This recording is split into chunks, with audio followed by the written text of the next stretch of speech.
I look back and think, how did I miss this? How did I let this happen? I've been in law enforcement in almost 2 decades. I've spent 14 years as a detective. As an investigator, as a law enforcement investigator, how did I miss all the signs? This is one of the most intense stories we've ever had on this podcast. Scott Naso lost his wife in 2024 to cancer. After her death, he uncovered medical decisions and prescriptions written by her parents, who were both doctors, without his knowledge. What followed was a family fracture and an ongoing court battle over his young daughter. And I do want to be clear that the claims discussed in this episode are Scott's perspectives, and they are ongoing discussions on an active legal case. I want to remind you that this episode really is a story about grief. At the end of the day, a husband lost his wife and a child lost her mother. Scott goes through very specific detail. It is a longer story because all of these details matter, and he wants to paint the picture of what he's experienced before and after his wife's death. This is his story. I would love for the audience to learn a little bit about where this starts, and I'm assuming that starts with your wife and your family, of course, but wherever you want to get going, we can roll from there. It's a very powerful story, and like you said, it's wrapped around grief, and that's kind of that's one of those really powerful things where I have not had a chance to grieve because of what's happened. We're coming up on the 2-year anniversary of my wife and daughter's mother's passing, and as I sit here now, I have yet to be able to grieve. So if you can, we're probably pretty similar in age, right? You said you were 12 when your dad died, right? In 9/11. I remember being a sophomore in math class watching 9/11 unfold. So grief is something that I'm looking to get to a point in my life where I can grieve. I was told that, I'm very grateful to have Layla's grief counselor in our lives.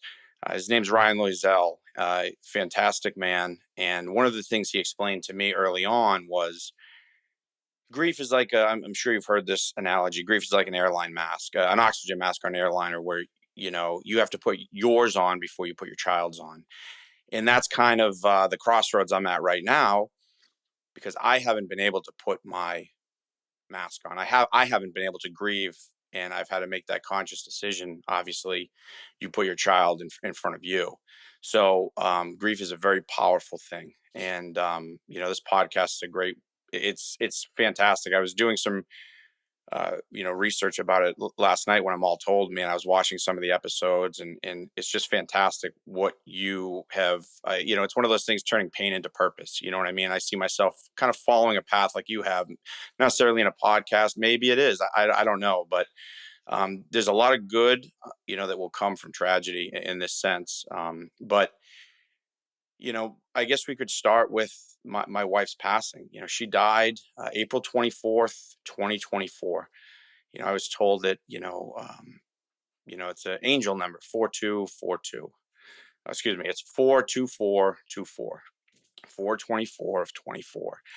And I think she has been, from upstairs guiding me through all of this. And there's probably going to be some times I'm going to get choked up here, so bear with me. But It's okay.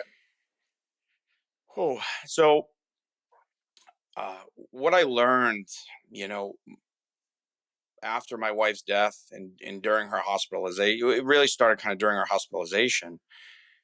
My wife she was diagnosed in 2017, in June of 2017, with a stage 3 breast cancer. You know, we were told that it was, treatable, even at that stage, and how it was, there was, she would be all right. They were going to treat her aggressively. My wife endured. I know probably a lot of people, that are listening to this have loved ones that have gone through, breast cancer, and probably a lot of survivors on here as well. So they can relate to how grueling, cancer treatments are, as far as she went through chemotherapy, infusion chemotherapy. She went through radiation, multiple breast surgeries, full reconstruction, oral chemotherapy, and we thought in 2019 that she was on, I guess we thought her, that she was in remission. And it was at that time, we decided to have a child. Now, to put it in some context for you, as far as our daughter's concerned, I mean, it's out there in the media. Our daughter was born through surrogacy. It was a wonderful family out in Bend, Oregon. and that helped us. And looking back at things, I realize, I don't know how to put this. When you live in something, okay, when you're living in uh, what you're living in, you're living in, you don't see the signs of things, I guess, is probably my best way to put it. I use the analogy. I did an interview, I forget who it was with, but use the analogy of a frog in boiling water. Okay. And I consider the way I explained it, Sherry and I were the frogs in this pot of water. Now Sherry had been in that pot of water her whole life, okay, since she was born. What I learned, like I said, after her passing and started going through her phone, and after her death, and emails and notes that she had, I mean, I realized my wife had been controlled her whole life, and by her parents. So I use the analogy of the frogs in water, as Sherry and I were these frogs in this pot of water that was our lives, and her parents were slowly, turning up the temperature on us. And when that happens, you don't see, I guess, the bigger picture, right? You get blinders on, because another thing I hear all the time, is, well, not all the time, but one of the things I try to explain to people is, you trust the people you love. So as her parents are turning up the temperature, we're sitting in there, and you're not realizing, like, you're not realizing what's happening, okay, until it's too late. And the pot of water boils, and it gets turned up so slightly over a long period of time. You don't realize it's happening because you're living in it. And unfortunately, the water boiled, and by the grace of God, it was like somebody came in and took me out of it, and my wife passed away, unfortunately. And I'm sitting back, my hands are shaking as I'm saying this. I looking back at the pot of water, going, how did I miss this? How did I let this happen? How did I miss all the signs? To give you a little bit of backstory, I've been in law enforcement, almost 2 decades. I've spent 14 years as a detective. I spent about the last decade of my career, in a narcotics trafficking unit. It's called HIDA. It stands an acronym for high intensity drug trafficking areas. And, you know, I, as an investigator, as a law enforcement investigator, I look back and think, how did I miss this? So I bring that element into it because when we go to talk about our daughter Layla, who was just a blessing in our lives, in my life, and everything I'm doing now is for her, to protect her, and essentially to give my wife a voice that I realize now she never had growing up. And when it came to Layla's birth, at that particular moment, we had just, when she got diagnosed with cancer, we had just started building our dream house. It was a house that we designed, we built. And, shortly after, being diagnosed, with the treatments, she was out of work, FMLA ran out, and she was at the time doing sales, lab sales. And she ended up losing her job. And, I understand the company's position. They need somebody to fill that gap. Okay.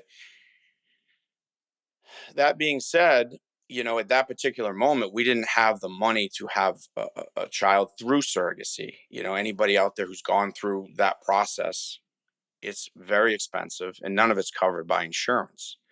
And because of Sherry's type of cancer, her breast cancer is estrogen receptor positive. So very early on, we were posed day one with a situation where her oncologist said, listen, because of your type of cancer and your age, I understand that you probably want to have children. If you want to harvest your eggs, we have to do fertility treatments. And obviously that includes estrogen. So what that could potentially do, or would potentially do, is because her cancer was estrogen receptor positive, cause her cancer to spread. So day one, we had to make the decision that her life is more important than the life of a potentially unborn child. So, and now with the advancements in fertility, there was an egg donor. We got an egg donor. It was my sperm. We had embryos created, but that process is so expensive, and insurance doesn't cover any of it. So her parents, both physicians, okay, wealthy, affluent people. Here I am thinking, I said to Sherry, I said, let's wait a little bit till we can stabilize. We're building a house. Let's get on our feet. And she said, no, I want to have a child now. I want to have I'm like, all right. She said, my parents want to help. They want to help pay for it. And at first I said, like, I don't want that. But again, you don't think it's coming from a place of with ill will, they're very wealthy people. And she said, please, her parents were like, we want to help you. We want to help you. Okay. Okay. So we found a surrogacy agency that was, based in Oregon. We had a egg donor, we had embryos created, and there's a wonderful family. They were out in Bend, Oregon. She was the wife was a surrogate, and so Layla was born. I bring that up because I'm going to circle back to that frog in the boiling pot of water, because you realize that at the time I thought it was coming from a place, I thought it was coming from a place of goodwill. Looking back at things, it's control. It was a control technique, in my opinion, because they paid for Layla, right? Essentially, I say paid for Layla, but paid for her birth, right? Or pretty much help very significantly in it. It's almost like they view her as their property, because looking back at Sherry's life, Sherry never really had a voice. It was always what the parents wanted for her. What and they would, kind of use their money to manipulate her. You get a license, you get a brand new BMW, okay. So it's one of those things where I bring this up because I had gone back, after her passing, and, your iPhone can link to your Google Notes. And I found a note in her email. It was from January of 2019, which would put her around 32 years old at that point. That note was a New Year's resolution. It was the beginning of January of 2019. And as I read it, my heart just broke in a million pieces, because it said things on there. It was almost like a 13-year-old or a 14-year-old wrote it. One of the things she wanted to learn how to do, she wanted to learn how to deposit a check at a bank. She wanted to learn how to pay a bill. She wanted to learn how to make a bed, how to do the dishes, how to cook a basic meal. Now, I bring that up. That was because within the first year of Sherry and I dating, it was a new relationship. You're just learning, you're just figuring each other out. And she got diagnosed with cancer. And I'll never forget, I had, friends saying to me, like, this is the first, you sure you want to stay with her? Like, that's going to be a lot. I said, yeah, I love her. Like, of course I want to stay with her, And I bring that up because I didn't see the control back then. I didn't see what was happening, because at that point, when you start such an aggressive regimen of chemotherapy, you're down for the count. Okay. So as like her boyfriend at the time, I stepped up and I was like, all you need to focus on is getting better. Don't worry about anything else. Like, she moved into my house. Like, I was like, don't worry about anything. Like, I'll take care of everything. Like, don't just, so that kind of just happened. And I didn't see all that, the control, I just didn't see it. So, as time goes on, we go through all of the surgeries and everything like that. And I always thought it was odd that every chemotherapy, every appointment at Dana-Farber, every radiation appointment, radiation was every day. And I was with her every day. And I thought it was odd that her parents never wanted to go or never went. Now, when did they go? Looking back, it was very calculated in when they went. They went on the surgeries. Well, why would they go on the surgeries? Well, because my parents were there, my family was there, her friends were there. It's almost like an optics thing.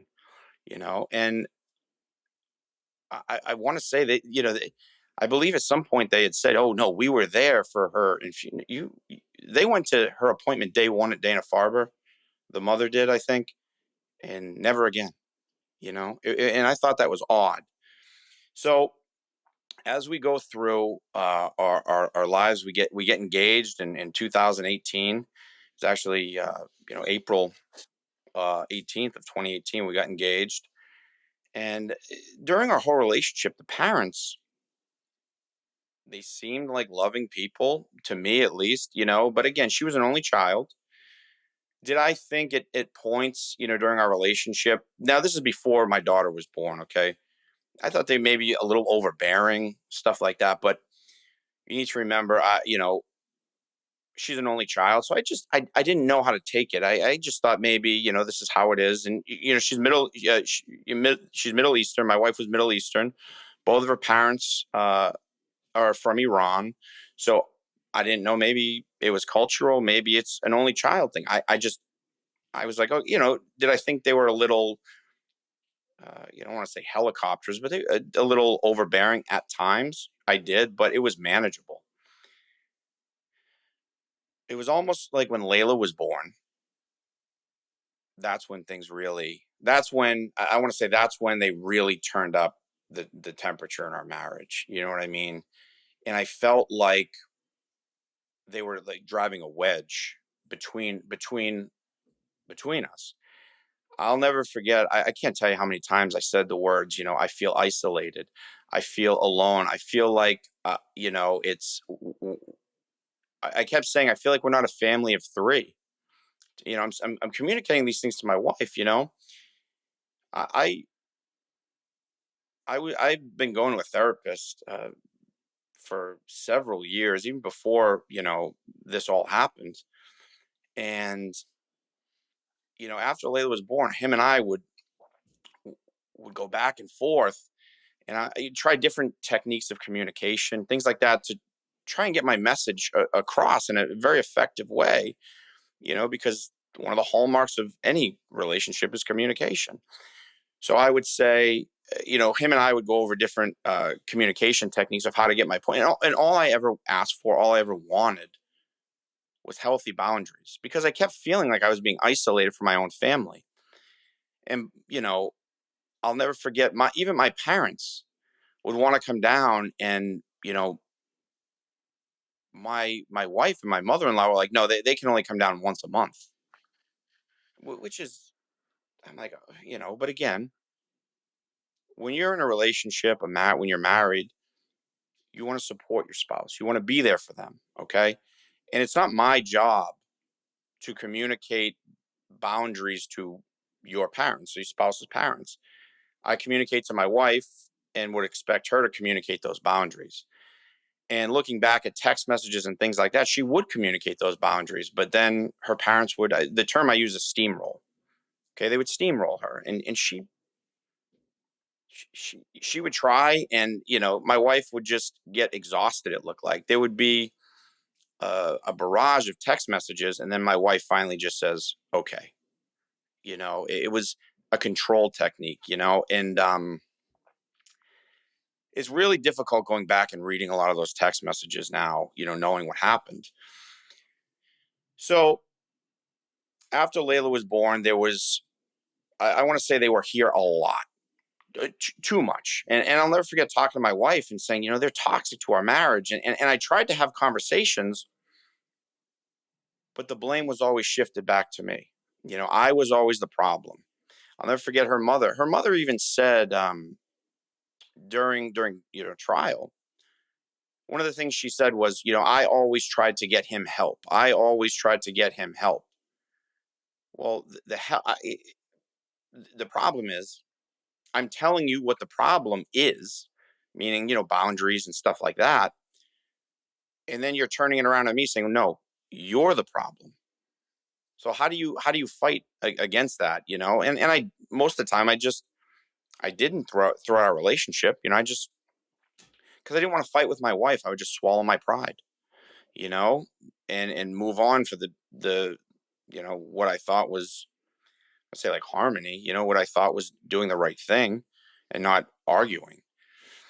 But as we get into, I'm going to I'll fast forward a little bit because we could go on about that for a long time. But as we Mhm. get into the spring of 2023, okay, we get into the spring of 2023. My wife at the time is on 6 month follow ups at Dana Farber, where she was going for her cancer care.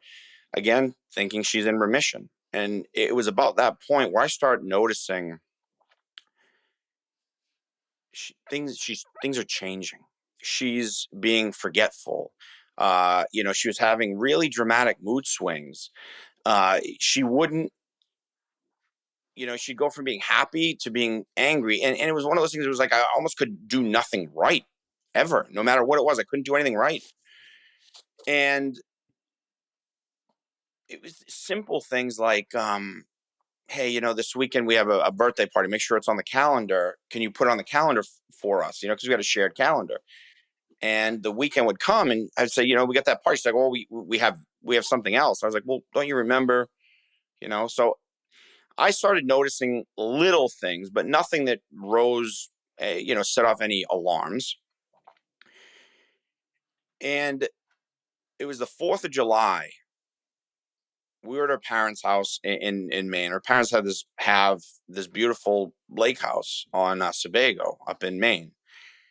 And, I there were some friends for the 4th of July. We'd always have a big 4th of July party. And I remember my friends started to notice it. They had said, she had asked me to do something, I'd go do it. And then she's like, oh, what are you doing? Get up and, do this. And I remember one of my friends saying to me, like, it's almost like you can do nothing right. And I was like, you know, I, I just, I was trying the best I could to be the best husband I could be. So I would just listen and not fight back. Time goes on, we're into the fall, and I started noticing, same things. It was almost like no matter what I did, no matter anything, I couldn't do anything right. And I used to always say, like, your parents are always here. I feel like they're toxic to our marriage and our family. I just need healthy boundaries, please. And simple things that I felt like I was being turned into the bad guy. Always felt that way. And I felt that way with my daughter too. I felt like my daughter looked at my my former mother-in-law, Sherry's mother, as more of a parent than me. And you know, just to put it in some context, at this point, working in a narcotics unit, the hours are all over the place, and they can be, right? So I would say 2, 3 days a week, I was out of my house by 2, 3 in the morning. Sometimes I wouldn't come home till 11 o'clock at night. But those other days I'd be home on time. I remember coming home, and I would text, my wife on my way home, and she had my location too, and I would be coming home, and my, her mother would be here, and I'd say, look, like, I'm coming home. I know it's getting near Layla's bedtime, but could you keep her up for me? I want to make sure I say goodnight to her. And I'd come home, and Sherry's mother would have her upstairs and already be putting her to bed. I'm like, you couldn't wait for me to get home? Other times it was little simple things where I would say, all right, Layla, it's time for bed, and, put the iPad away. Well, I'd take the iPad, I'd say, say goodnight. Maybe I went into the bathroom for a second, I'd come back, and her mother would give her the iPad back. And now here I come back. Now I have to take the iPad again. So now it was almost like I was looking like the bad guy. And it was happening so frequently. Little things like, you can't have chocolate before bed. This is a 2-year-old child. You can't have chocolate before bed. Again, I come back and she'd be having chocolate. Well, why? Because she went, and I'm like, so I was constantly being portrayed as, the way I felt it is like, well, now that I have to take this from her, why would you give it to her in the first place? So I felt like there was a wedge being driven between myself, my wife, and my daughter. And it was, I know I understand it a lot better now, but it was like, the puppet and the puppet master. Okay. So it was roughly, yeah, no one was right around Christmas of 2023. The parents basically moved into our house, and that's where things really went south. And, a little before that, excuse me, I would say, I'm going to back up just for a second because this is important. It was the summer going into the fall of 2023. Sherry and I had talked about having another child, and I was okay with that. And now I'm at a point now where our lives had stabilized. My wife, after going through what she went through, she wanted to be a stay-at-home mom and raise our daughter. And I said, okay. So I stepped up and I just worked my ass off. I did everything I could at work. I did whatever it was to provide for my family so my wife didn't have to work. And it wasn't because I was like, oh no, you're not working. These are traditional roles. I want you staying home. No, my wife genuinely wanted to be a stay-at-home mom and raise our daughter, and I was okay with that. I said okay, and we had talked about having another child, and I was like, okay, because at that point I wasn't seeing any major red flags with her health or anything, like being a little forgetful, stuff like that. It happens, especially when you're raising a toddler. Stress affects life. And she had looked into, surrogacy again because we have embryos that are still frozen. So I remember sending a check to a surrogacy agency. They were based out of Texas, and it was for $43,000. That was to put in some perspective how much surrogacy actually costs. Like that was the down payment. That was the initial payment. I sent it was $43,000 that I sent. Okay, because I didn't want her parents paying for this again. And Sherry didn't jive necessarily with the agency, and it didn't work out. So I said okay, and they wired us our money back, and that was fall winter of 23.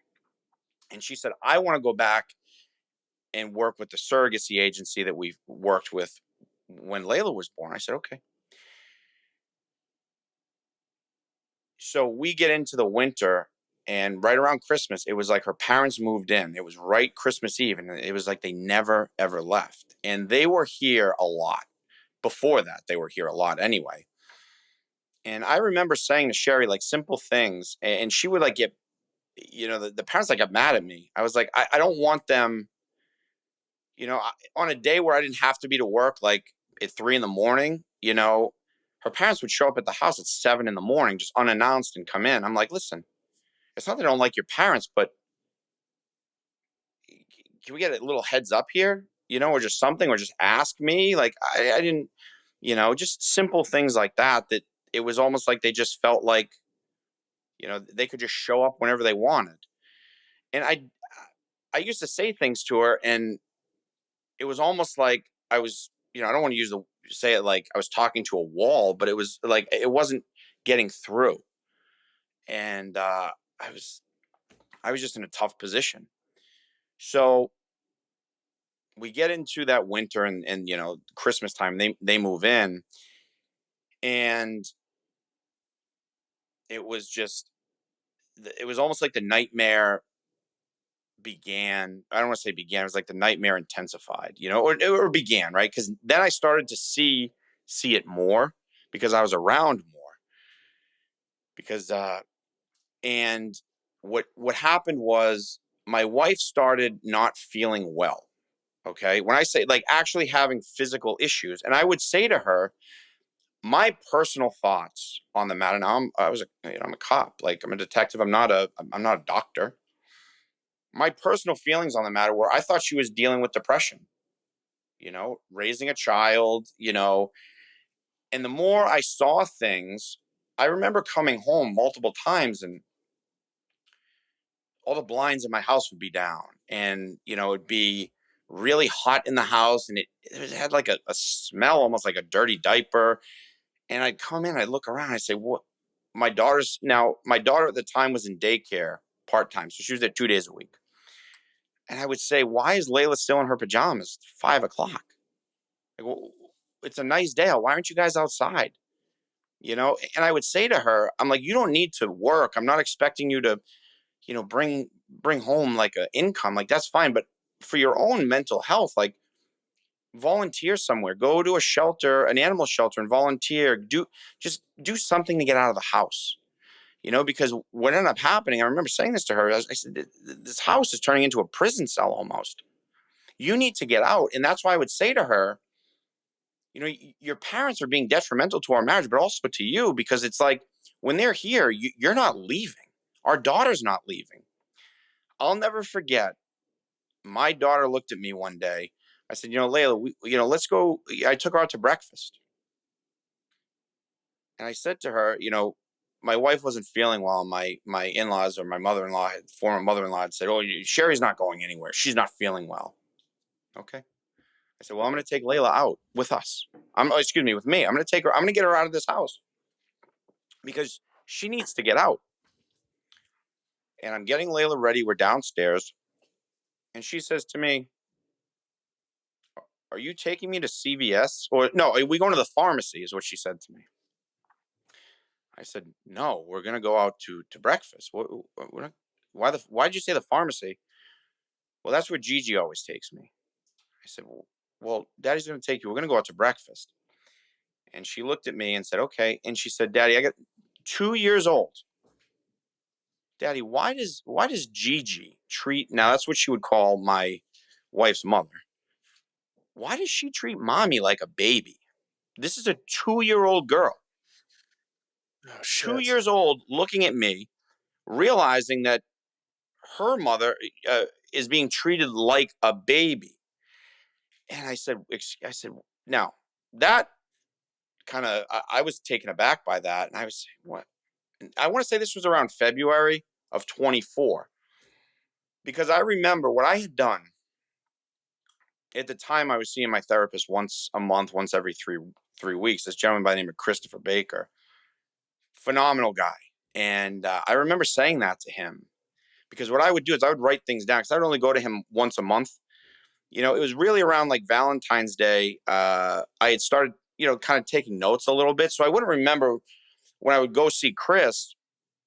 So I remembered what to say to him, because things would come up and, you don't see somebody for 3 or 4 weeks, you'd forget. And that was a quote I put in there. And I said, that really irks me. And he said, that's wild. And I'm for a 2-year-old to pick that up, I was shocked.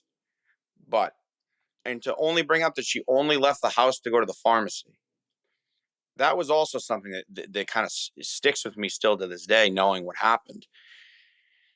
I'll fast forward a little bit. We get into April, right before she's hospitalized, and in the weeks leading up to that, I remember constantly coming home, and my wife, there's still an indent on my couch from where my wife sat. My hands are still shaking thinking about it, because it's like she never left the couch. Okay. And when her parents were here, her mother was always here. Her father was here a lot too, but it was really her mother.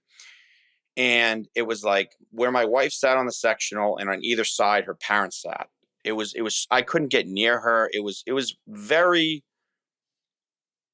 almost like I'll use the analogy. It was like they were guard dogs, And I remember coming home and just the smell in the house, and I would walk in from working a 16-hour shift or something, and I'll never forget it.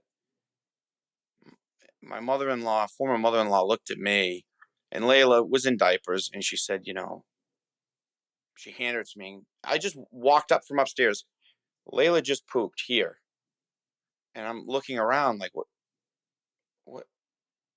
Oh, okay. So I changed her, and I come back downstairs, and, the house was a I say it was a mess, but there's toys everywhere, dirty dishes, food out. I remember saying to Sherry, again, I didn't know I thought she was depressed, because a lot of the symptoms she was experiencing, like, appeared to me anyway, like a severe depression, you know?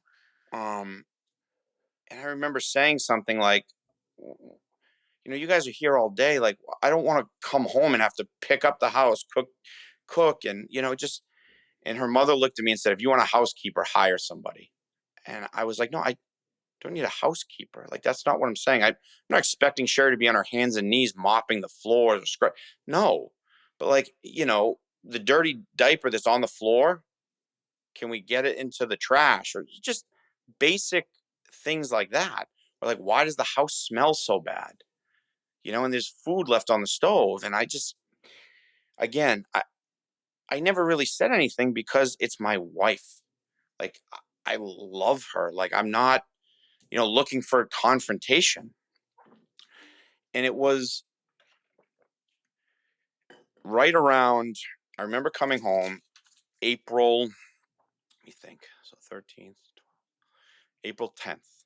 Okay, I remember coming home.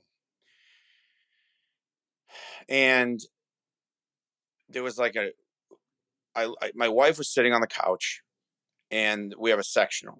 And where the sectional is, there's like an ottoman almost. It's like a square ottoman. And I looked at my wife. Now, leading up to this point, my wife was having numbness and tingling in her arm, in her extremities.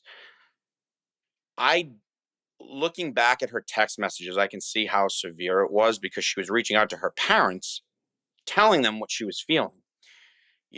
And you also, just to add some, she did have some lymphedema in her right arm because they did take out some lymph nodes from her cancer surgery. So, you know, it could have been the lymphedema. Now, here I am again, police officer, not a doctor. Her mother kept telling her, because I remember saying, like, I think Sherry's depressed. We got to get her help, And I remember her mother saying, well, no, she is just experiencing withdrawals from Prozac. And her mother said all the stuff that she's experiencing is all normal.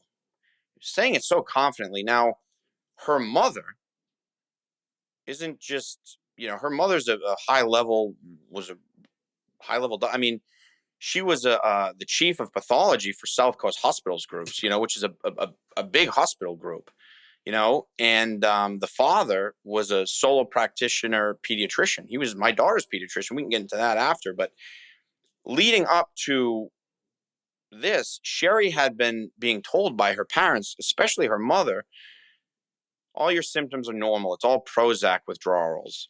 And my wife and I both saw the same clinician for ADHD, and who had prescribed my wife the Prozac, and it was, because she was I guess depressed. So I just thought the Prozac was for depression. Sherry was experiencing depression, and then I have her mother explaining that all the all the symptoms you're feeling are all related to you coming off of the Prozac. Well, I've learned since her death that the clinician was telling her that these aren't normal symptoms. You need to seek help, and referred her to a neuro to get examined. And her mother wouldn't let her go. She was so controlled. She listened to every word that these people told her. And when they're not only are they her parents, but they're both medical doctors. So I remember coming home on that April 10th, sitting down on the ottoman, looking at my wife. The right side of her face looked like this. And I looked at her. She took a sip of water. She dripped right out of her mouth, down her shirt. I said, what? I sat on the ottoman, her right arm. I said, what's going on with you? And I grabbed her not grabbed her, but I grabbed her face like this. And I held her in my arms like this. And I said, Sherry, it looks like you had a stroke. We need to get you to the emergency room.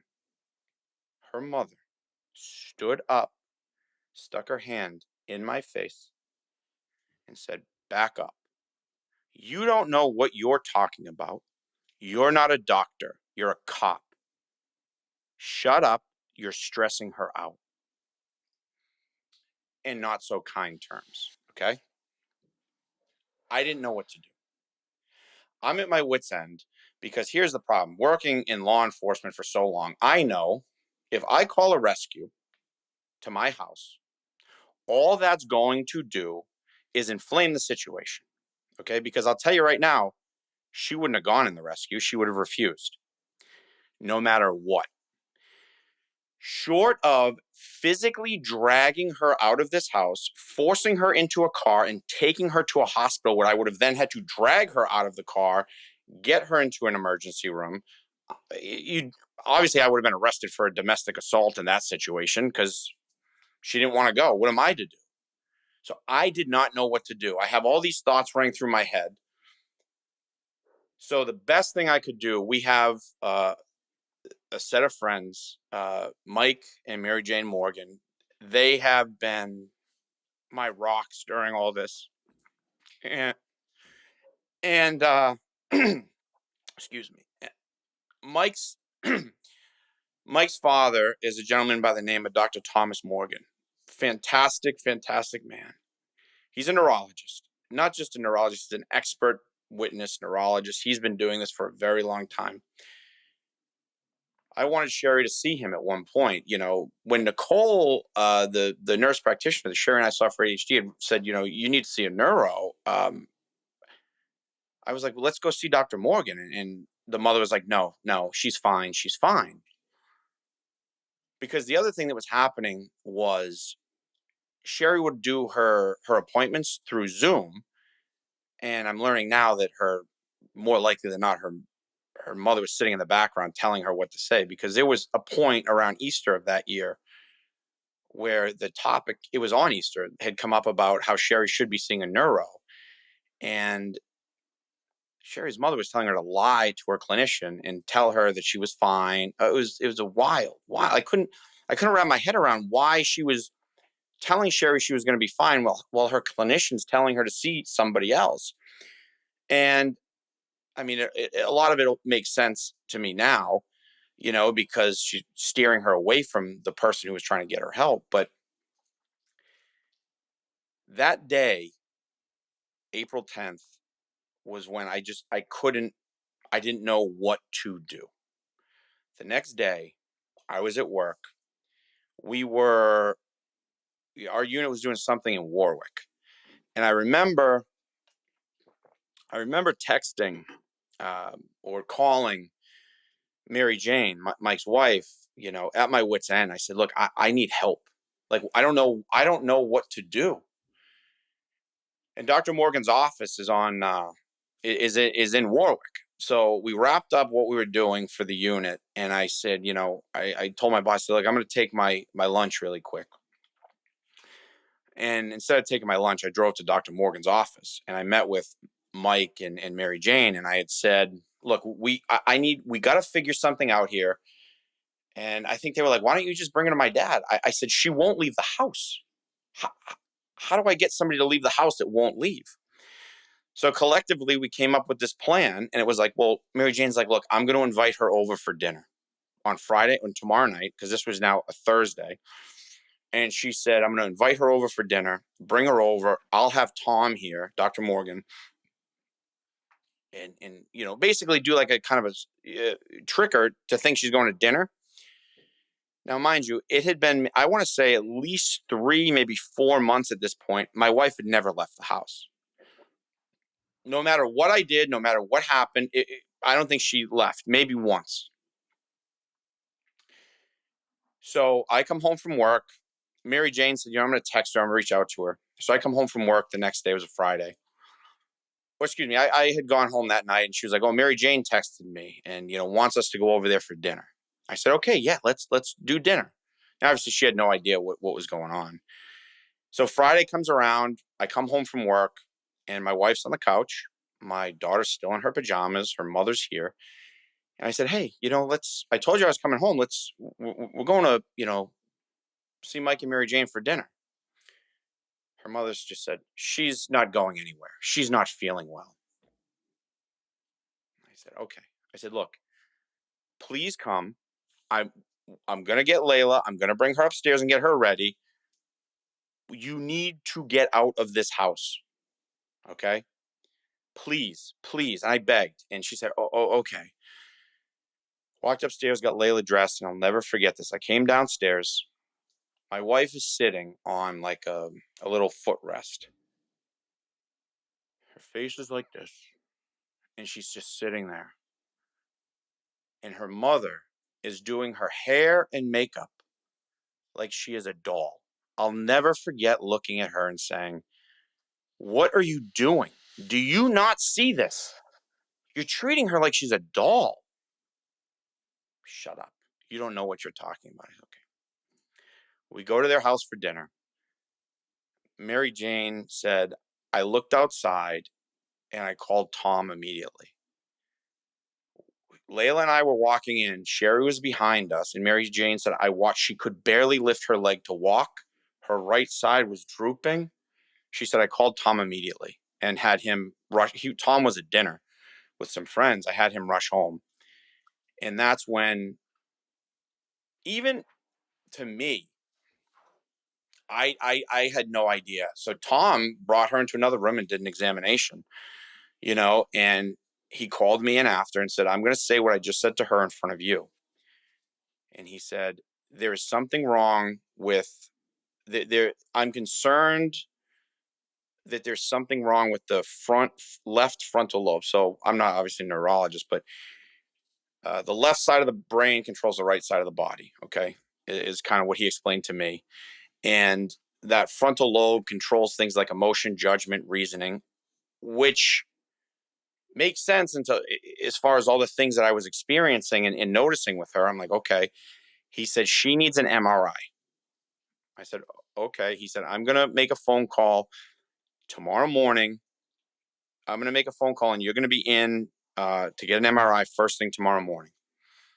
I said, okay. Now for me, I didn't know the severity of it. Okay. Here I am. I'm just, I'm thinking it could be still depressed. I don't know what it could be. But what I will say is the last thing on my mind at this point was she had a brain tumor. Because how could that happen? We were just at Dana-Farber almost 3 and 4 months ago. How could she have a brain? Like, that wasn't even a thought in my brain at this point that she had a brain tumor. I remember leaving there and her mother, I don't know if it was a text or she was on the phone with her mother. And she said something to the effect of, with all due respect to Dr. Morgan, your father and I didn't disagree with him. And here I am like, what the? He's a neurologist. You guys have been a neurologist for almost 50 years, maybe even long. I don't know. Why are you telling us there's nothing wrong with her? So the next day, she gets an MRI. And right then, I had asked the tech at the MRI place, I said, everything okay? And she handed me a disc, a CD disc. And she said, oh, I'm not I'm not a radiologist or whatever. Yeah, I can't, because what we had done is we took that disc and we were driving to see Dr. Morgan so he could look at the images. Unbeknownst to me at the time, the radiologist had already called Dr. Morgan. And the conversation was something to the effect of, who's her doctor? And Dr. Morgan was like, well, me right now. And he was like, no, no, no. You ordered the imaging, but who's her doctor? And he was like, well, he was like, basically she has a massive brain tumor. We pulled into the driveway at Dr. Morgan's house, and I walked in with Layla with the disc, and Sherry was walking in. And it was like this surreal moment. And he said to me, I still had no idea. He said to me, Layla, he took Layla's hand and handed her off to Mary Jane. And he like grabbed me and was like, listen, get back in your effing car you need to get to Brigham and Women's now. I said, what's going on? And he said,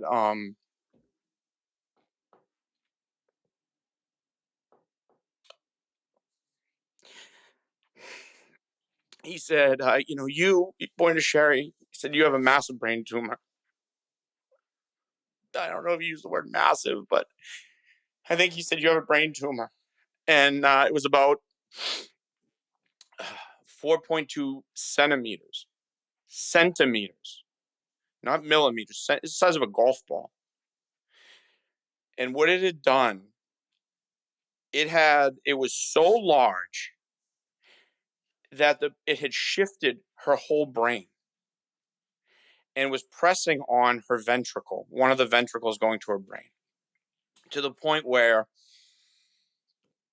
I was told, and then it could have been 3, 5 days, a week. He said, if you didn't get her here, or you didn't get her help, you, meaning me, would have woken up next to a cold body.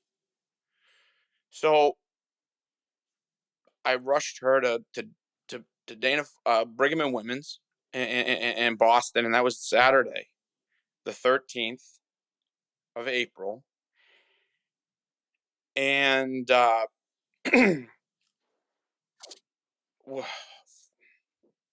remember going in there. We get in the emergency room or the emergency department. They do a CT scan of her chest, abdomen, and pelvis. And the guy says to me, or it says to us, he said, because like right then I was like, oh boy, I still wasn't thinking she was going to die, but I'm like, okay, we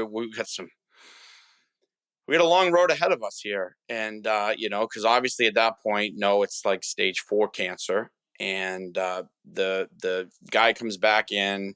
We know she's got a large tumor in her brain. And I think he was part of the neurosurgery team. He says, after the scan, he says, you got his exact words were, you have a few lesions on the tissue lining of your abdomen. Now, okay, stage 4. All right. So now to put this in some perspective as well, that weekend was the weekend leading into school vacation in April. The Boston Marathon was on that Monday. Okay, so Marathon Monday in the city. The hospital was minimally staffed. We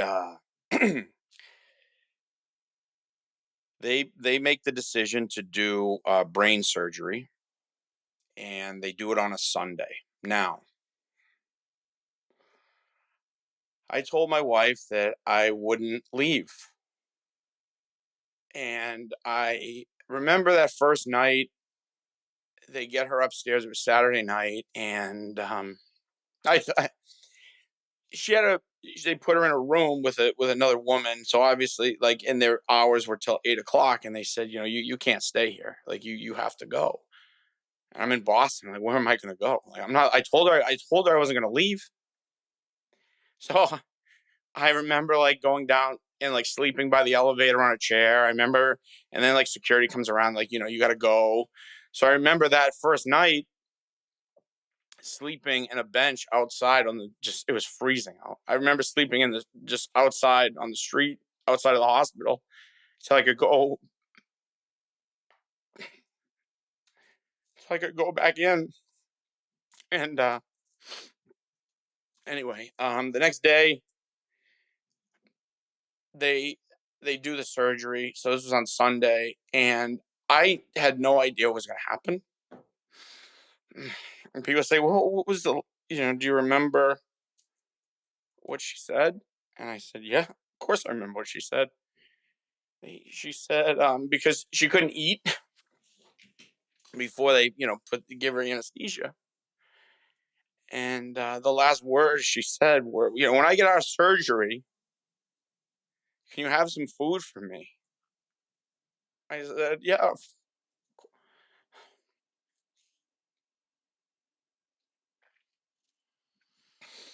I said, of course. you know, she, so I said, of course. She never woke up. She was in a coma. She was in a coma. I remember that night getting a call. I was waiting. The nurses at that hospital let me stay in like a break room, and it was, I remember like sleeping in this break room, and like this other random nurse was like, on her break in there, and I'm like curled up in a corner, like they just felt bad and were trying to help me because I had no place to go.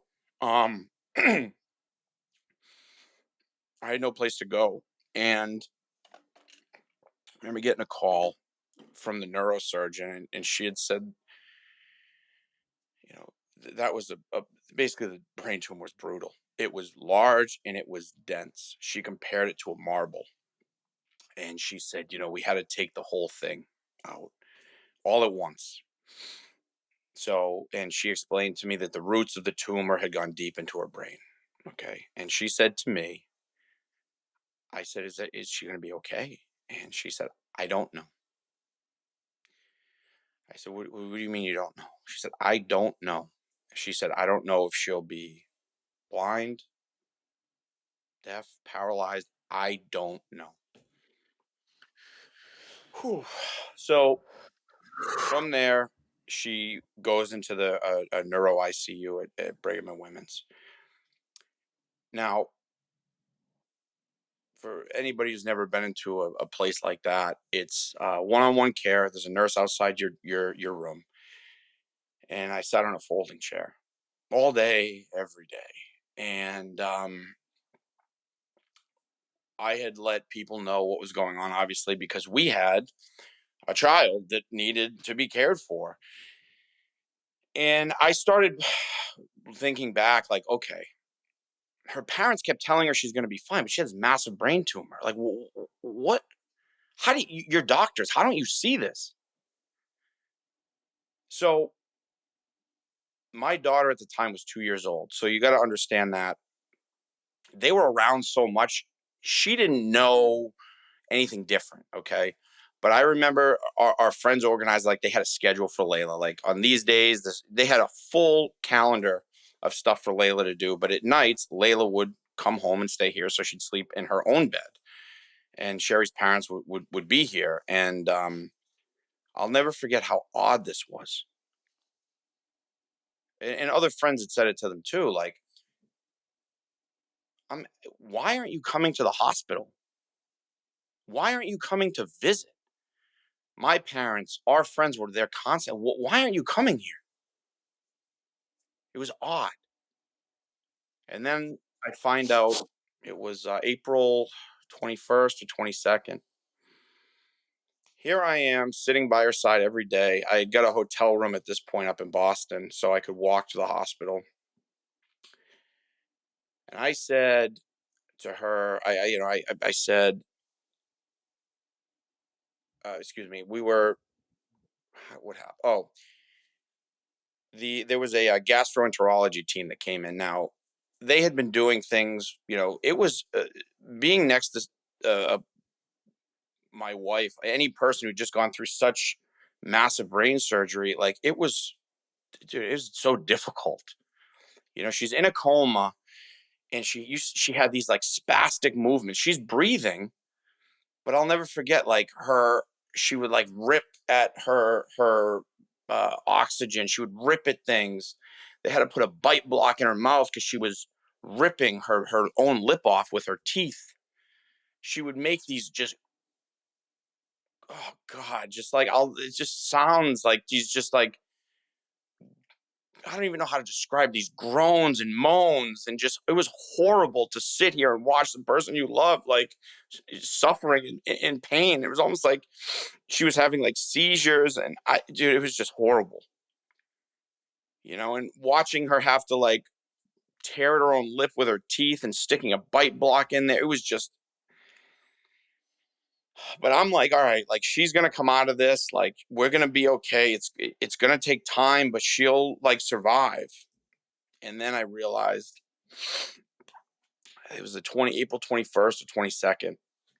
They had a GI team come in, and they had been having like PT and OT come in there and just see. They would like do pain tests on her, like her fingers, her toes, to see if she felt pain. So she could feel pain in her toes and her fingers. So she wasn't paralyzed, which I thought was a good sign. So I'm looking up like inpatient rehab facilities in Boston. And till that day, the GI team comes into the room and says to me, I'll never forget it. They were like, we're going to do an exam. And now during her stay,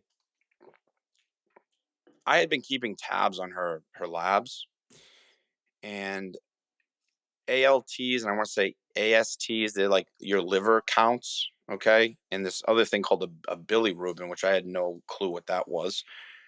But they were a little elevated, but nobody ever really explained to me what that meant.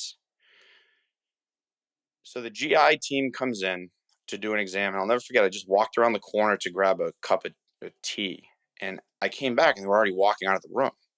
And this woman looked at me. She was a doctor. She's a hepatologist. She looked at me.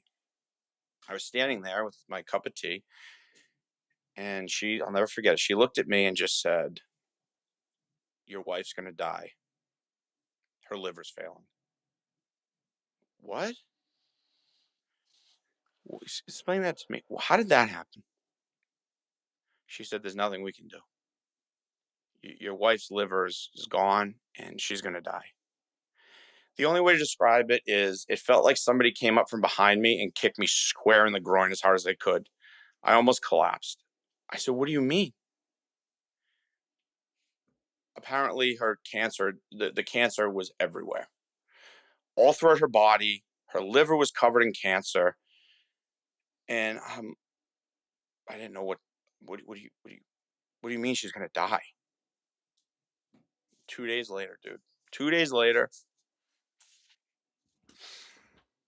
she died, and the day she died, I I called her parents, and I said, "Listen," I said, "Sherry doesn't have long. You need to come visit her." "Oh, well, we'll see, we'll see, we'll see." I said, "Okay." I got the call in the morning that said, "Listen, she's gonna die. Like you need to get here right now." I was at I forget where I was even. I was downstairs or wherever, the hotel, wherever I was. Whatever. I remember calling her parents. They were on speakerphone. I said, "Listen, you haven't been here. She's only got a few hours left. You need to get here now." Their exact words. I'll never forget this. "I think we'll pass. I think we'll pass. This is your only child on her deathbed What? for 11 days, and you don't come to visit her once? I call you. She's got 3 hours left to live." Well, at the time it was 3 hours. I didn't know how long it was. "I think we'll pass." Okay. Yep. Yep. What? Yep. And I'll never forget the words when I called them to tell her she passed away. I called again on speakerphone. Her mother's exact words were, and I was with, my friend Anthony was with me when this happened. One of my childhood best friends was sitting, said to me, I had it on speakerphone. I couldn't believe these words came out of her mouth. I called. "Is she done yet?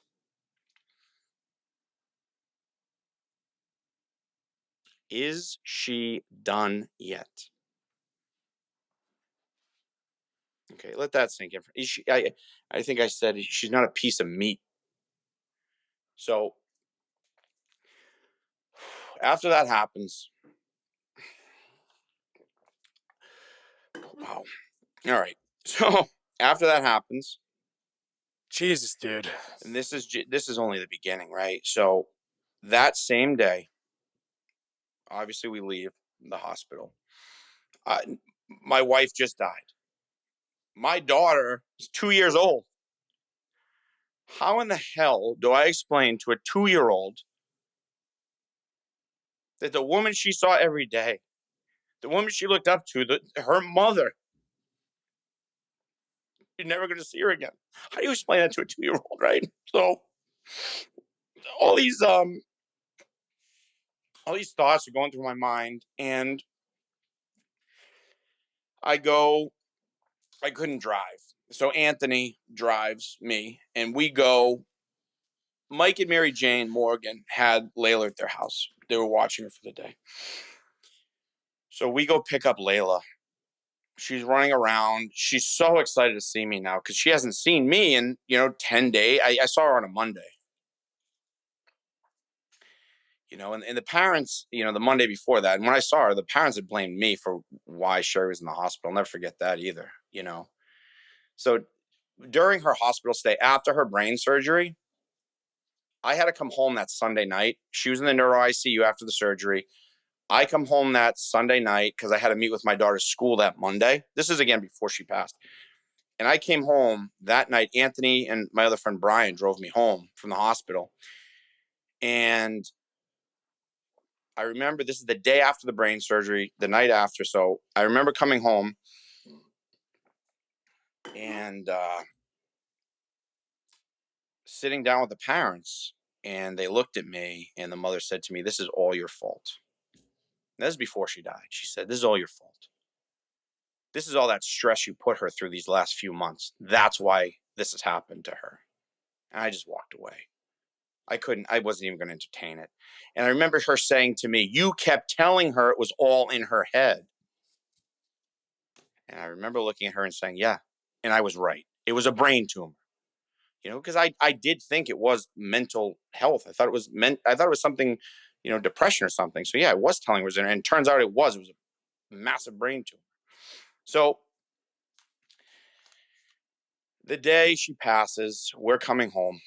And, I called obviously our closest friends and family and just let them know. And I live in a great neighborhood in Portsmouth, Rhode Island. And, my neighbors came to my house. One of my friends, stopped and got food, and everybody came over with their kids, our closest friends, to mourn. Like, what do you do in that situation? Like, what do you do? Like, how do you even begin to unravel, my wife, people's friends, godmother, like, just died.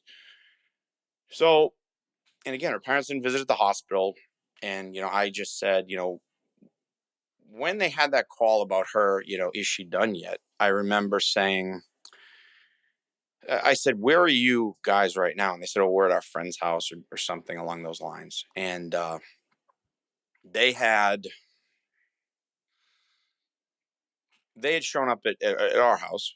Okay, fine. Obviously, I was a little, let's just say they weren't two people I was looking forward to seeing at that particular juncture, given the circumstances, right? Because I had realized, like, in the hospital, like, she's, you had been telling her all along that she was going to be fine, and then she has this brain tumor, and all of a sudden, I was like, okay, she's in the hospital, like, it's fine. We just, it was almost like they forgot about her, and just, that was it. She went to the hospital, and that was it. So that night, we come back, and I remember coming home with Anthony, and my father-in-law, Sherry's father, had sent me a text message, and it said, I don't remember exactly what it said, but basically, like, Layla wasn't feeling well. I called her in some medication. Okay, it's at CVS. So I had my neighbor across the street. I said, "Look, just to save me the time and not having to stop, can you just pick up this medication?" So when we picked up Layla, she was fine.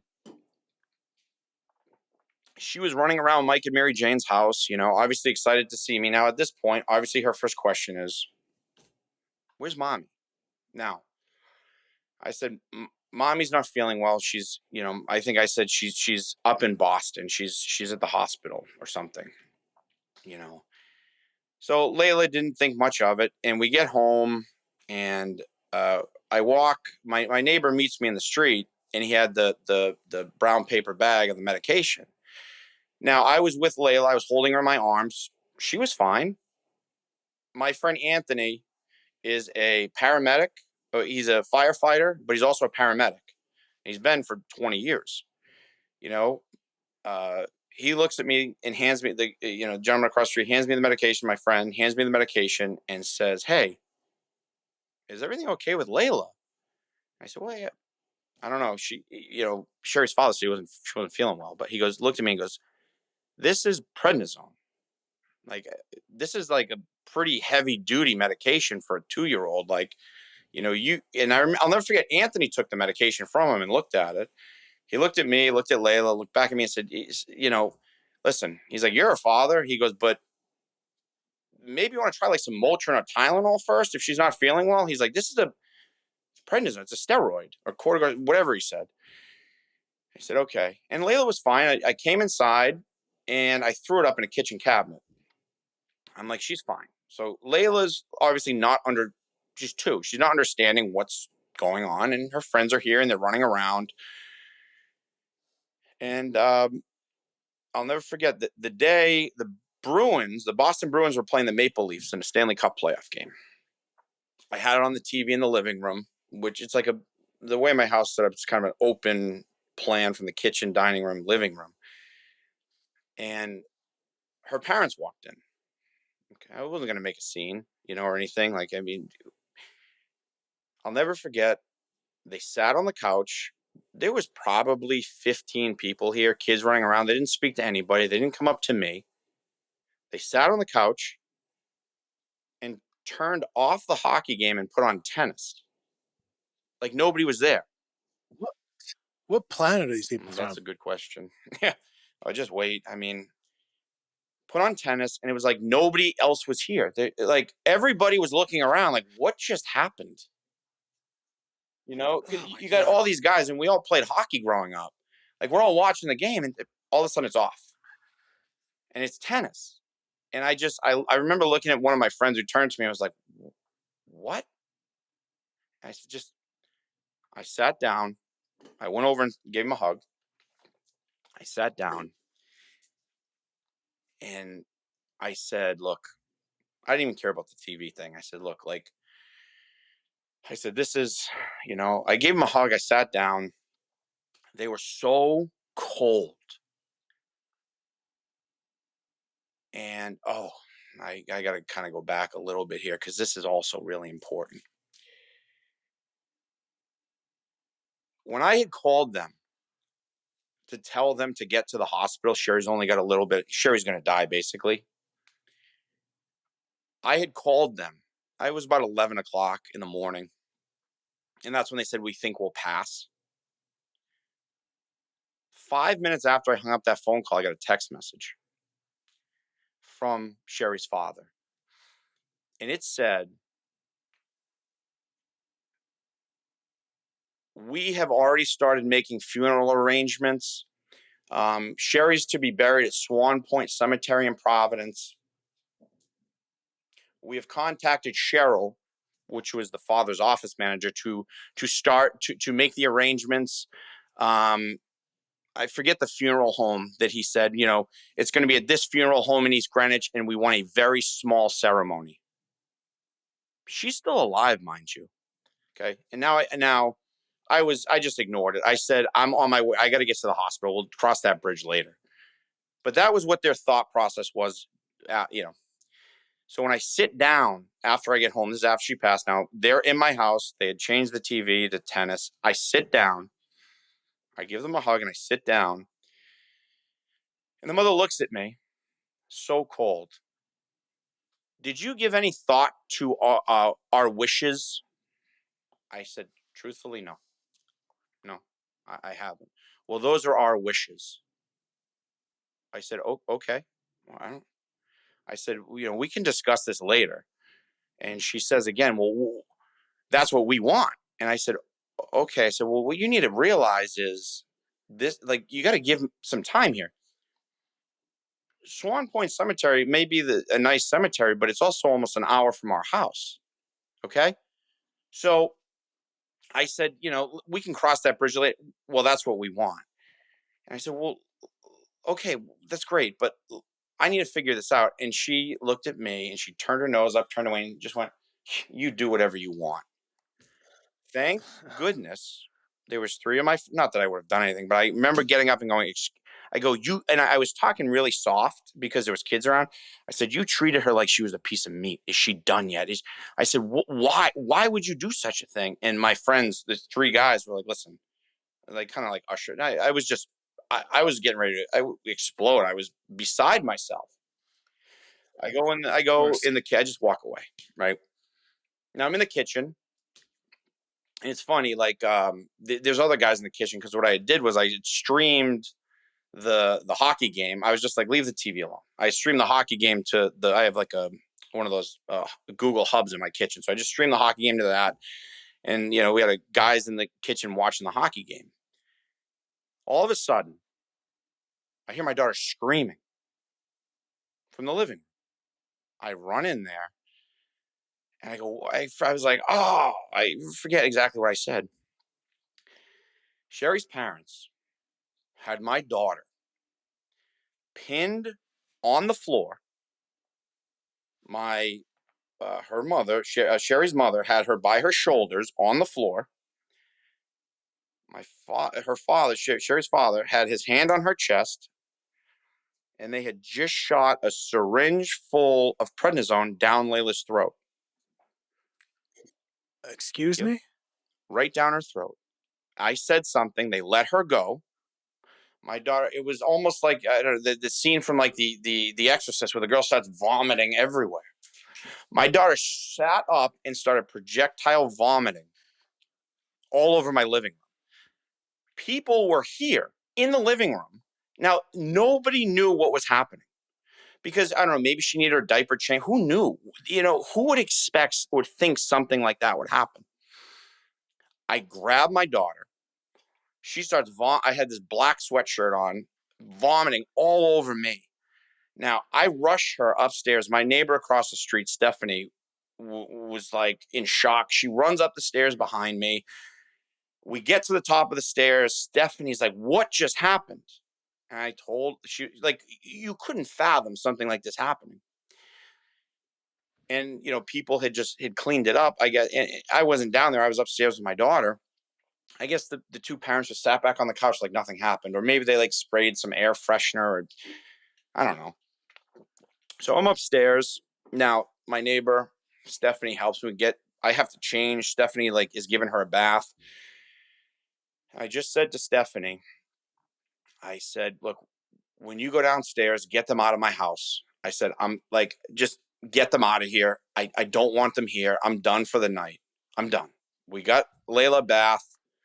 I cleaned myself up. And I just remember going into Layla's room. Now I had people at my house. I said, listen, Steph, when everybody leaves, just whoever's the last person, lock the door, but get them out of here, please. And that was it. That night, I locked myself in Layla's room and I just rocked on her rocking chair and we just fell asleep together. That next morning, the day after my wife dies, now I have to take my daughter to school, right? And now I have to explain to the school what's going on. And so I go walk downstairs and I'm like aghast here. I'm like, they're sitting on my couch. I'm like, okay. Wait, there was no explanation as to what just took place the Nope. night before? You didn't ask them and say anything? What's Yep. going on So there? what ends up happening is I walk down the stairs and they're on my couch. And I instinctively said, good morning. So the way the couch is, as you walk down the stairs, if you're sitting on the couch, I'd be coming down from behind them. And I'll never forget, this is so vividly, I'll never forget, she turned around and looked at me. And I said, good morning. She turned around and looked at me, and her only words were, how is the work in Maine coming? preface that by saying they had a flood. They had pipes burst at their main house, and I was up there taking care of it with a friend of mine who's a contractor and everything like that. And not just pipes burst. I mean, there was like $200,000 worth of damage done to the house, so it was substantial. And it was like right in the middle of all of this happening. It was almost done when Sherry ended up in the hospital, but was taking care of it. How is the work in Maine coming? I'm like, what the? I remember saying, the hardwood floors are special order. It's almost done. Once those go in, they got to just put the shoe molding on, but I just said, what? Like I said, that's something like not even. She looked at me and said, okay, well, when that work's done, you can get your stuff out of there. We don't need you for anything anymore. And he closed his practice, meaning Sherry's father closed his practice, and I'm quitting my job, or I quit my job. This is like 7:30 the next morning. What? Okay. So I walk. Oh my God. I'm just like, what is going on? I feel like I'm in a twilight zone. So I go into the kitchen. Layla was fine. Okay. So in my head, I'm like, why were you giving her prednisone? Where did you get what do you, mind you, they didn't ask, they didn't tell me they just did it. So I said, okay. Okay. So I have Motrin. There's Motrin in the kitchen, right? So I'm thinking in my head, I'm like, all right, I got, something really effed up is going on here. I got to start thinking kind of like almost, I hate to say, but like put a detective hat on, start thinking like, what is going on? So I grab some Motrin and put in one of those little syringe things, and Sherry's father looks at me and says, now, I wasn't going to give her the medication. I wanted to see what he was going to say because there's a camera right here. Okay. I wanted to see what he was going to say. He looks at me and goes, what are you doing? So I was going to give her some Motrin before school. She's fine. She doesn't need that. There's nothing wrong with her. Exactly. There was nothing wrong with her. So, I wasn't going to get into a confrontation at that juncture. You know what I mean? But at least I got him to say there was nothing wrong with her. So why the hell did you do what you did the night before? Okay. I can only speculate because what I've learned through after her death, it's like, I'm not a professional but the term Munchausen's by proxy is something that's been used quite frequently. And, I don't want to say that because I'm, like I said, not a professional in the field, but, there's, I'll let other people say, we'll say that. Right. So, but it's that need to be needed. It's that looking like the heroic caregiver, and what I had said in a complaint I wrote to the Department of Health after my wife's passing was they created it was like a chronic cycle of sickness or illness, right? What I ended up learning after the fact is uh, my the way I look at this is they would make my daughter sick, so like any little girl would turn to her mother. Okay, well, my wife was sick, right? I didn't know to what extent, right? I had no idea what was going on now because I worked all day, right? I probably worked 60, 70 hours a week at least, sometimes more, just to provide for my family. And all this stuff was happening while I wasn't around. So I had no idea. I had no clue, you know? So my daughter would turn to my wife as her mother, you know? My wife wasn't turning to me. She was turning to the people that conditioned her whole life. She was turning to her parents. I need you. Please come here and help me. I need you.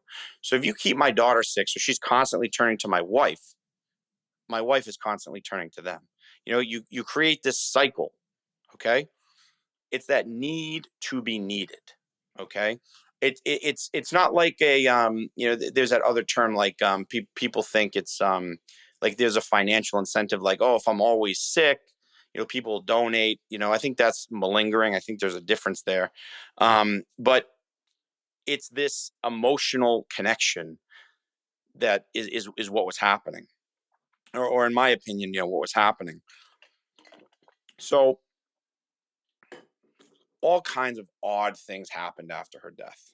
Okay, especially surrounding her parents. One of the things I end up finding in my house is I find prescriptions for controlled substances. Okay, and I saw a bottle for the mother. I saw one for the office manager. Okay, it's Xanax. Xanax is a Schedule 4 controlled substance. There was a cabinet in my kitchen, or was. The cabinet's still there, but there's no lock on it. There was a cabinet in my kitchen, so a small cabinet, and it had a magnetic lock on it. And I had never gone. I don't have anything in it. It was a little corner cabinet. So after Sherry passed, I found a magnet and opened the cabinet. It looked like a pharmacy. There was all these medications in there. I'm going, what the hell? I found supplements. I found all kinds of things. One of them, and a lot of these medications weren't written by her oncology team, or they're written by her father. And mixed in with those medications, I found a bottle for Xanax that was written to Sherry's father's office manager. He's a pediatrician. Why is he writing a controlled substance to a 70-something-year-old woman? This is kind of a really big red flag for me. And one other thing I ended up finding was liver supplements. Liver Oh supplements. shit. I'm like, what in the hell? I'm like, what did these people know? Well, my wife, in her text messages, it took me a while to even open her phone. Okay. I just mentally, emotionally, and still, as I sit here talking to you, I have not gone through all of her text messages with her parents because I can't. I've had friends do it. There is she had been deleting text messages with her mother. So the text message with her mother only went back to March of 24. But talking about medications, telling her that she's fine. I mean, we could go through some of them, but telling her that all her problems are solely related to this medication. Don't see anybody until you're off this medication, meaning the Prozac. You know, intentionally deterring her from getting appropriate medical care. And never mind the stuff they said about me. Like that is a whole other thing where they were like, just berating me and you know uh, talking about how bad of a father I. It was really the horrible stuff.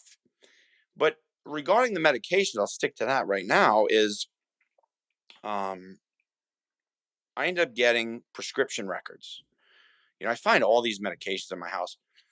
The first 2 years of my daughter's life, 2 years, Sherry's father was my daughter's pediatrician, prescribed her 36 prescription medications. 36. The national average for a child is one per year. Okay. Again, obviously, there's kids that are sick and things change, right? One a year is your national average, right? It's 3.9 for the first 4 years of a child's life. So roughly one a year. Okay. She had 36 in like 2.5 years. Giant red flag to me. Okay. To put that in some perspective to you, since April 24th of 2024, my daughter has not had one prescription medication written for her. None. My daughter has been to her new pediatrician 4 times, 2 annual exams and 2 flu shots. That's it. 0 sick visits. 0.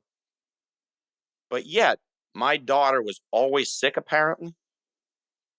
And there's some text messages that I find on my wife's phone to friends like, hey, that have kids like, hey, is your child always this sick? Stuff like that. So I end up getting into, as the administrator of my wife's estate, I have, I got her prescription records, right? And I think it was like 125 prescriptions he wrote her, several of them in the last, few years of her life. So what I came to realize after speaking with a bunch of experts and things like that is you were masking the symptoms of her cancer return, preventing her from getting the appropriate care she needed. Her type of cancer, that type of cancer that she had was, from what I've gathered, is it was a treatable cancer. My wife shouldn't be dead. Okay. So what I ended up doing, I heard her parents, were saying a lot of things behind my back that were getting back to me. Things like they were, that if I did anything, they were going to use the legal system to bankrupt me. Again, very wealthy people. So what ends up happening is they want like to be over my house all the time. They want to. I'm like, listen, you need to give us some space, And they didn't like, I don't know, their visitation schedule. I guess they didn't, because I was like, at this point, I was doing visits. I consulted with a friend of mine who's an attorney, and he said, look, if there is this grandparents visitation statute in the state of Rhode Island, where if you don't allow the grandparents to see their grandchild for 30 days, they can basically sue you for visitation. So he had said, you give them, like one visit a month, and, and then they can't file this petition or they can't sue you essentially. So, okay. So I would do visits, but I'd have a bunch of people around. So we do them at the playground or whatever. June 15th, we did a visit at the playground with some friends of ours. At the end of the visit, Layla gets in the car with, now they're playing at a playground with friends and everything like that. Layla gets in the car, and we had to go to, I think we were going to one of her friends' birthday parties. I was like, all right, let's go, and don't touch me, don't talk to me, stay away from me. And she's yelling. I was like, what? Wait a minute, what's going on? Where'd you hear that? Well, Gigi. Okay. So I just said okay. Later that day, I get a phone call from a family friend of the parents. He says to me, this is what they said today about you. Now, I had heard they were, number one, behind the scenes, blaming me for Sherry's death, telling people that I was responsible for Sherry's death. Okay. They were, some friends of ours started a GoFundMe while my wife was in the hospital, just to kind of help out because I wasn't working. And that GoFundMe ended up paying for her funeral expenses because my wife didn't have life insurance, or at least that I could find, and anybody who's planned a funeral, I had no idea how expensive it was going to be. So that money went to pay for the funeral and set up her estate. So they were mocking the GoFundMe. They were mocking me as if I started this GoFundMe. They were saying things like, so also as it relates to her wake and her funeral, they didn't attend their own daughter's funeral. I just want to be very clear about that. Let that like kind of only child. Okay. As far as the wake, the father showed up for like, I don't know, a law enforcement walkthrough and then he left. Okay. So it didn't even go to their own daughter's funeral. But what they did do, it looks like they had one of their friends go to the funeral and film me. Okay. Because one of the things they were saying behind the scenes were all that crying. I'm going to paraphrase it, but all that crying he did was a narcissistic display of artificial grief because I was crying at my wife's casket during her funeral. I'm sorry. Because again, what they have done is, and if you read some of the stories that have been out there, because they did early on in this talk to a journalist from the Boston Globe. So they did, I don't know if anybody's going to get any interviews from him now. I'd love it, but who knows?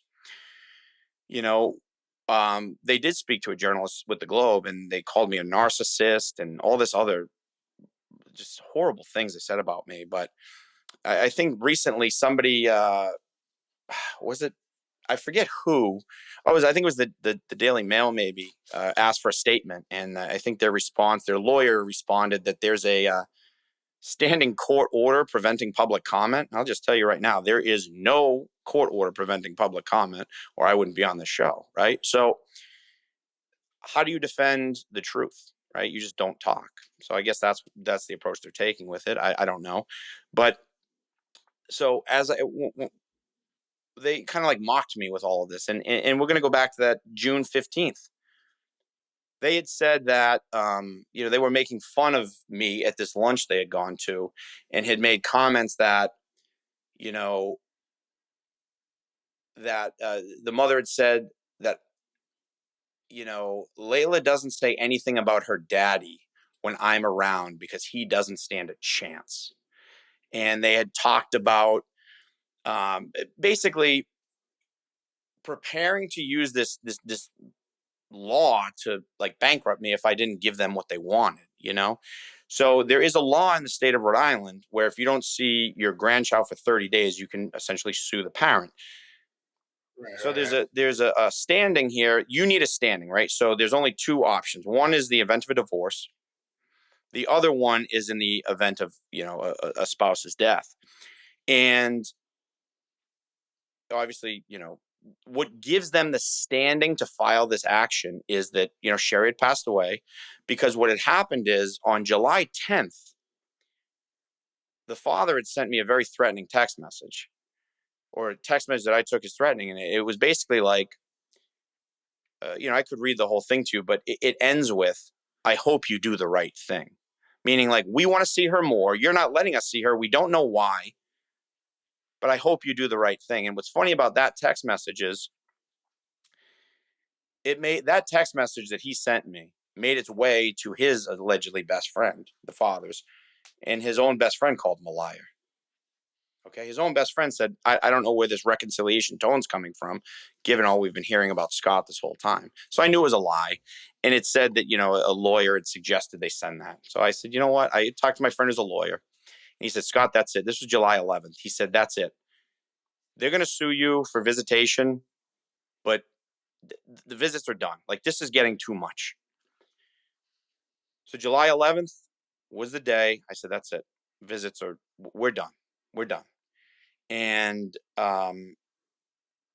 7 days later or 6 days later, they had filed a petition. So this was already there's a lot of more backstory that I get into later or whatever, but they had this plan already in place, already in motion, to already sue me and take me to family court, because again, use the family court to bankrupt me, put pressure on me to get what they wanted. So we end up in the family court.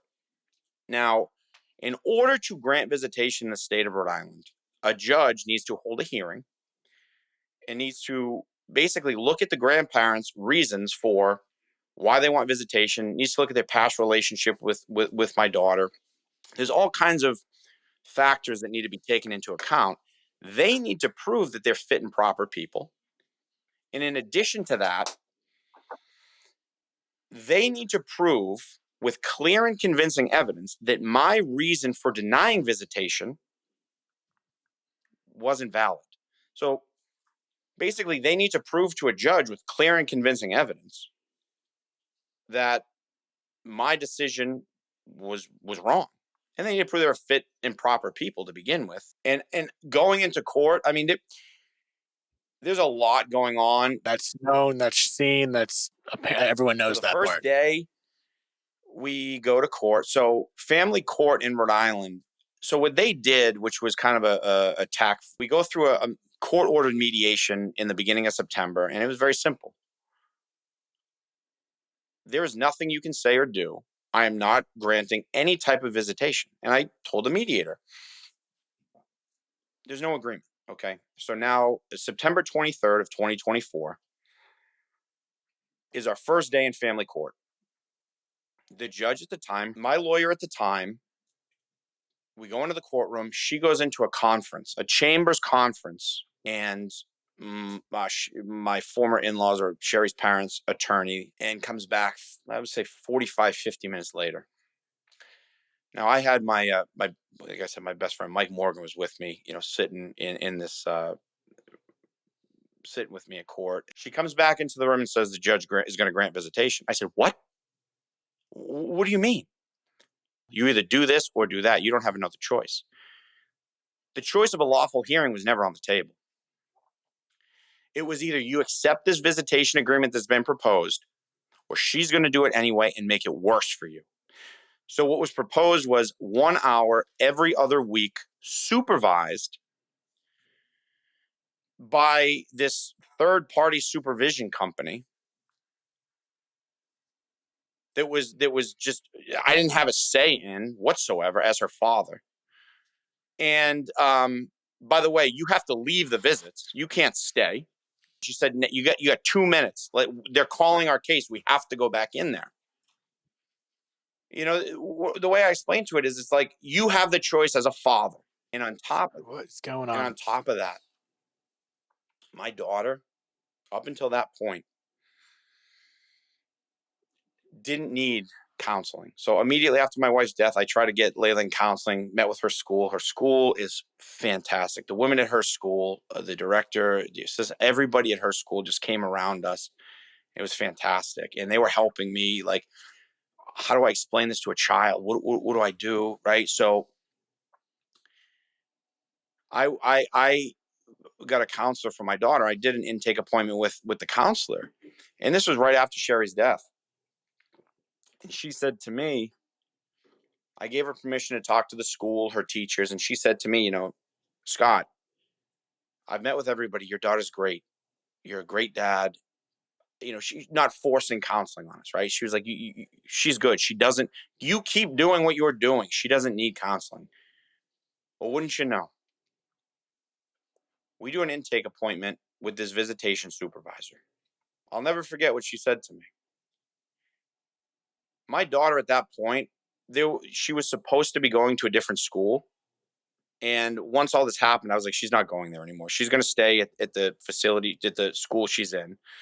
And when we had this meeting, the visitation supervisor said, I know Layla is not at that other school that she was going to. And I looked at her and I said, how do you know that?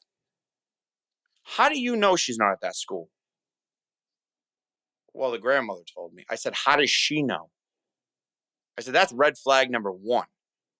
I said, because I didn't tell her. Red flag number Well, 30. yeah, I mean, yeah, I think we're up to 50 or so. But so, like, where I'm at right now is I'm fighting to protect my daughter from the same fate as her mother. Okay. And the last year, though, from that January 2025 all the way to now, the same visitation, the same thing has been occurring while you're battling through this. So right now, what's happening is the trial resumes again February 23rd. Okay, so the trial started finally in October. It went for 5 full days. And to put that in some perspective, during those 8 days of trial, full days of trial,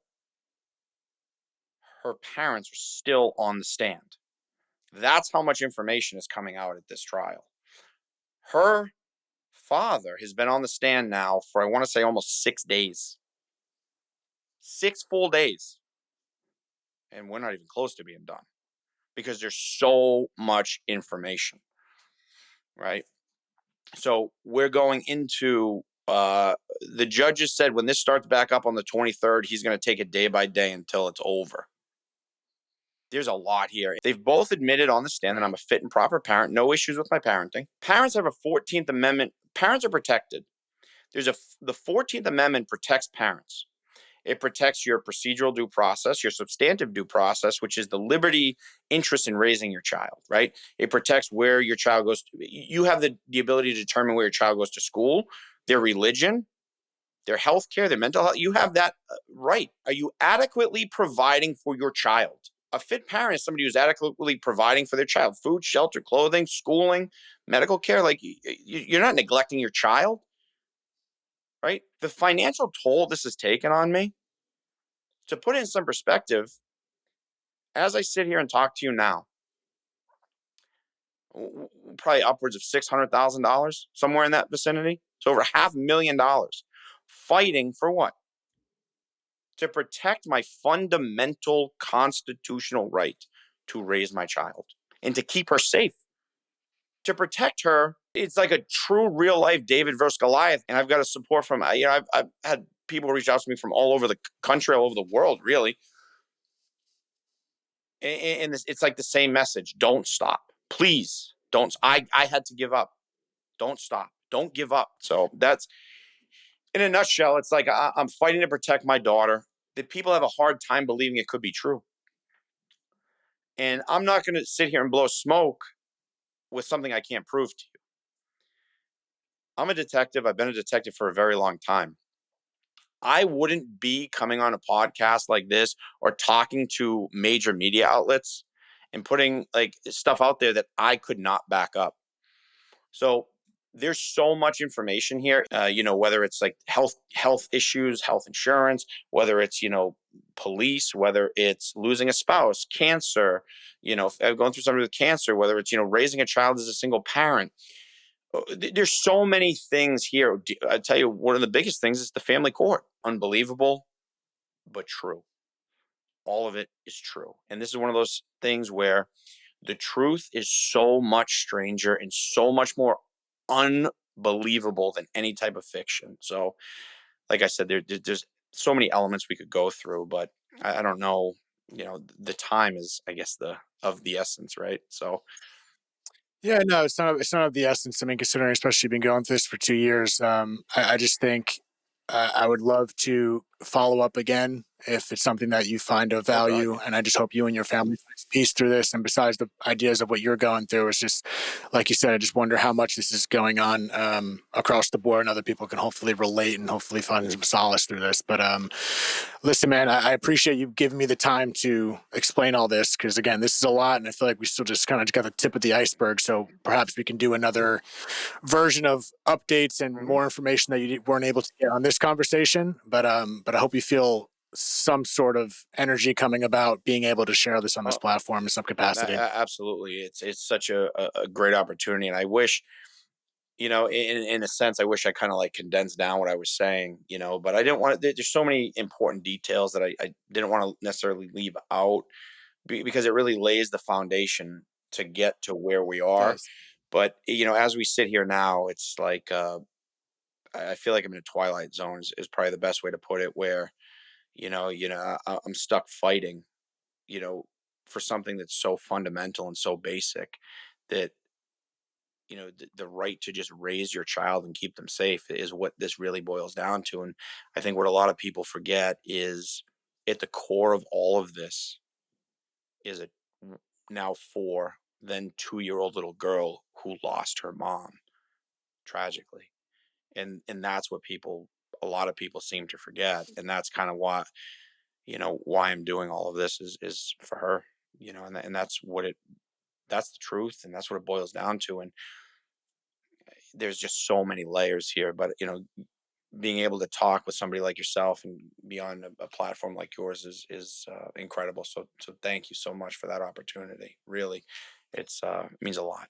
Of course, man. I'm sending you more power and love because, again, you just hit the nail on the head. That's the core of it. It's surrounding. You lost your wife, your daughter lost a mother, and that's with all this other stuff going on around it that gets oddly lost in the mix of that's the whole core of it. So thank you again for being willing to talk with me and share some of this. And I hope we can do it again. I'd love to stay in touch regardless because you got me pulled in, and I Yeah, appreciate you sharing so many details. It's essential to the story. absolutely, absolutely, and I look forward to it. So All right, guys, stand by to the rest of the story. I'm sure there's going to be, more information. I don't know how that's going to go with the publicity of it, but that's not my lane or whatnot. But again, I'm honored for the opportunity to share this story on this platform, and I'm sure my audience is going to hear from you again. absolutely, absolutely, I'm sure there's going to be a lot of questions out there, but like I said, I probably have answers to every question. So thank you again. Look forward to doing this again. Yeah, well, we will, and we'll see what comes up on my platform. I'm sure a lot of people are going to have questions. So, guys, thank you for staying to the end and listen to this unbelievable story that I'm probably going to be marinating on for quite some time. So thank you again, Scott, and I wish you the best of all, and everyone that's been listening. Thank you so much. Until next time. Thank you so much for tuning in to another episode of Dead Talks. Please do not forget to hit the subscribe button and also the notification bell. That'll give you updates as to when we post a new video, more episodes, and more content in general. We are streaming on all the major podcast platforms, including Apple, Spotify, iHeartRadio, Pandora, and all that. And also find us on Instagram at Dead Talks Podcast or www.deadtalks.net. Thank you so much.